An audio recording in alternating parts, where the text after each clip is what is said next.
All right, YouTube, what's up? My name is Jay's Method, Coach JS, Jamie, whatever y'all want to call me. Today we're doing another episode of Coach Q&A. This is basically where I take a question that you guys ask either in Twitch chat or over here in my Discord, and we do a little bit of a video on it. Here, Mahi is asking kind of go through different kinds of champion identities, talk about it in general and kind of what does it mean, what goes into it. So yeah, that's the video. What goes into champion identity and kind of like what is it made of, right? Like what does that mean? What kind of champions there are? Why are certain champions different types of champions, right? So the first thing I want to talk about is like, what is a champion identity? And kind of champion identity is effectively your job, right? That's what this means. This is your job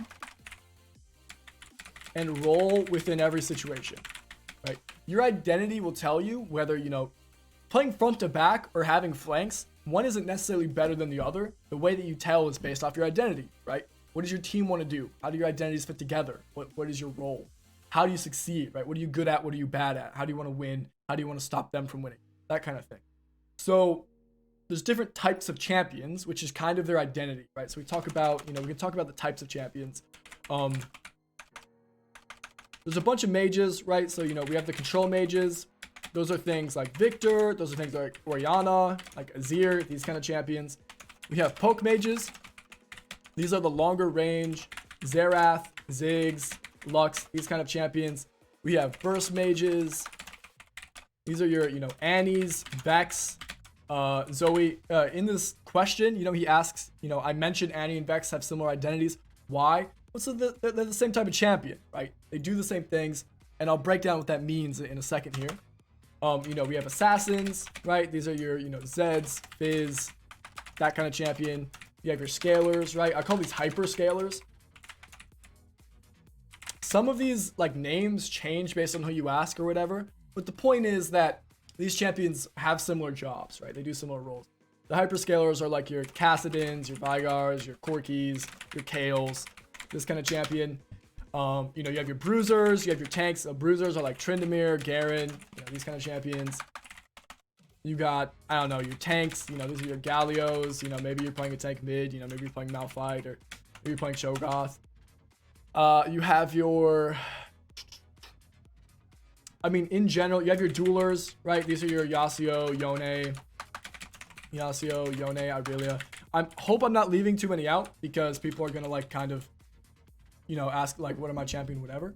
But in general, these are, Vigar is more of a control mage. No, because he doesn't have like the lane dominance or the range these control mages have, right? So the reason we have these types of, these buckets is these buckets have kind of traits, right?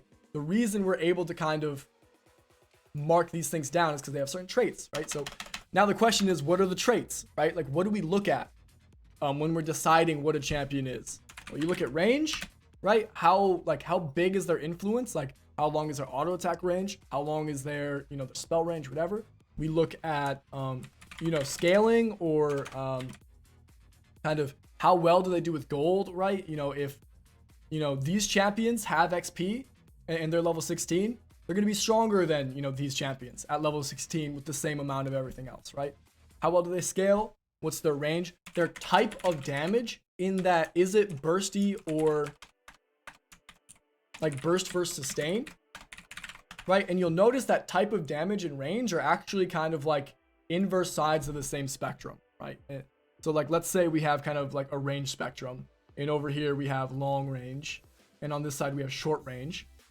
And the shortest range champions are like tanks. These are like your Cho'Gaths, right? You have like Cho'Gath over here, and Malphite, we have our tanks, and then like assassins are here, right? We'll have like Zed, then like burst mages, we'll have our Ahri. Here, we have Trynd here. I'll try to get a champion from each archetype. The long range, Xerath, right, would be like the longest range. Xerath, you'll have, control mages are like here, Victor, right? And where they fall on this, this kind of, I should probably label this as range, right? This is a big indicator, right? And you'll notice that roughly the type of damage people do is kind of inversely correlated, where, let's say this side is more bursty. You know, the exception being tanks, but and this side's more like poke or kind of over time, right? You'll see that these champions are more typically pokey. These champions are more bursty, right? A Tryndamere is going to all in you, right? And he's just going to run you down over one period. A Zed's going to do one big burst, right? And Ahri's going to do one big burst. Victor still does a little bit of burst, but he's mostly poking. He's not going to be able to all in you from such a high, you know, lethal point, right? So these things like range, type of damage, the scaling, these are the things that we use to categorize people. And you can see these champions are actually predominantly categorized off these two things, right? And this kind of lets you decide kind of what a champion is. You know, you'll see, you know, we can say like this range is roughly burst mage, this range is control mage, and you'll see it's not perfect either, because like people ask, where does Syndra go? Well, she can kind of lean into either based on, you know, her role in the game, but she, you know, she kind of lies in the middle, right? She has more range than an Annie or a Vex or an Ahri. She has less range than a Victor or an Orianna or an Azir. She has more burst than a Victor though, but she has, you know, maybe less sustained damage, right? And less burst than like an Annie, right? So she's right in the middle. If you can put them here, this kind of gives them an identity. You kind of know what they excel at. You know, you kind of have to avoid, if you're playing against a short range champion, you have to avoid getting all in, right? So let's say we have somebody from this side of the spectrum. You know, let's take a different champion. Let's say we have Garen. Right, let's say we take Garen. We take an imaginary matchup. Let's say you've never played this matchup before. And here, I'll write over the notebook so it's easy to see. So we have Garen versus, and you're playing Victor, right? Well, you can just tell, even if you've never played either of these champions, you kind of have this knowledge of the type of damage in the range. You now can create kind of a lane phase plan in your head. Very roughly speaking, the Victor's going to want to poke this guy out. The Garen's going to want to just find all ins. And if he can't, he's going to try to take as little poke as possible and shove the wave and not take poke, right? So you already know how the trade patterns have to look. If Victor is ever in melee range of the Garen, he's losing, right? If Garen steps up and Victor doesn't poke him out and step back, right? That's a missed opportunity by the Victor. So just these two things are kind of some of the biggest things we talk about in terms of what a champion's identity is and what their job is. Knowing these two things is usually enough to kind of give you an idea of how the lane phase should play out and how the trade pattern should go. Other things are kind of like, yeah, are they scaling?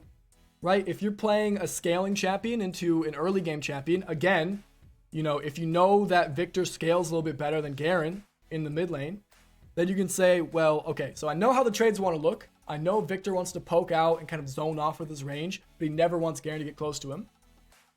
And we know that Victor outscales and Garen's more early game. Well, now we know that this is winning if Victor kind of plays it slow and kind of opts out of interaction, right? So the name of the game with scaling is, if you outscale, then you want to just not do anything and let the game scale. So you want to opt out of interaction, right? The scaler wants to opt out of interaction. The person who is early game wants to force as much shit to happen early, right? They want to force as much interaction as possible. They want things to happen. They want the game to be chaotic. So, you know, different traits, you know, range, type of damage, scaling, things like, these are probably the three most important, but then there's kind of other traits that you start to get into. I think it's probably easier if I type rather than write it. Things like micro interaction starts to become important. Other like general win cons, right? This kind of goes into scaling, but like you'll learn some champions are better at skirmishing, or some champions, you know, these bursty type champions, they really like flanks. They really like that kind of thing. But you know, some other champions may really like flanks. You know, we know assassins like flanks. Some champions may want to fight a lot. You know, the Gallios, the Silases, the Dianas, those kind of champions, they just want to fight a lot. Knowing if a champion is more like income reliant, like there's kind of a couple different terms for this. You can call this kind of tempo or income reliance, or let me erase some of this mess. Income reliance, you know, that kind of thing. If a champion is super income reliant, they're going to be more selfish, right? That means like they need gold to do well. These champions like duelers, they tend to be income reliant.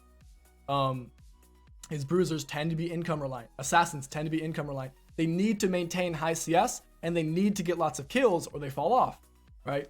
Where if you're playing like an enchanter, right? That's another thing we haven't written down at all. Enchanter, these champions are not income reliant. The tanks are not income reliant. They're allowed, their win conditions kind of fall more into finding interaction and fighting more rather than kind of sitting mid and trying to just get 10 CS per minute and get good roams, that kind of thing. You know, Lulu, Soraka, Ivern, Zillion, Karma. Mid lane is really cool because you can play the most champions. That also means we have to kind of play a lot of matchups we don't know how to play. But generally speaking, if you're able to get like a rough idea of the champion you're playing against based off of these traits, you should be able to create a game plan kind of regardless, right? Even if you've never played against Garrett, well, you know, he has super low range and he's going to try to all-in you. He's not very good. Like, he's not going to just poke you and leave, right? And he doesn't scale very well and he is very income reliant. Well, you know, if you can kind of just stop him from snowballing his income early and you can stop from trading with him and kind of just poke him down, you win that game if you're playing Victor, right? If you're playing a different champion and you're kind of early game focused as well, maybe that changes, right? You know, maybe we can take another example. Mahi isn't in Twitch chat right now where I would ask for him to ask some more questions to see if this makes sense. But this is kind of the basic idea. What goes into champ identity? It's these traits that champions have. It's their win conditions, their micro interactions with each other, their range, their type of damage. Yeah, and I guess the inverse of scaling is like, are they early game, right? And the difference between like an early game and a scaling champion is a scaling champion like utilizes gold very well, right? So if they spend 1,000 gold, right, and this turns into AP, their abilities have higher AP ratio, so that 1,000 gold is more useful to them. Where an early game champion, you know, they just have high stats in general, so their abilities are going to be stronger without the money. But when they spend the 1,000 gold in AP, their abilities aren't going to scale as hard, right? I saw somebody ask that question on, I think, the League subreddit. They were like, what's the difference between a scaling and early game champion? And how can you tell? Well, that's how you tell, right? Oh, another big thing is cooldowns, right? Cooldowns is a big thing. Again, the farther left you go on this, the longer the cooldowns get, usually. And the farther right, the shorter they are, right? These assassins are super important. Being able to know what people's important fundamental cooldowns are, that's a really important thing about kind of figuring out what a matchup is.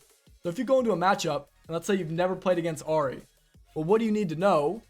You need to know that she's mid-range, that she does burst damage, that she is income reliant, that she, you know, she's kind of an early to mid-game champion, and that her really important abilities are charm, right? And it's a long cooldown.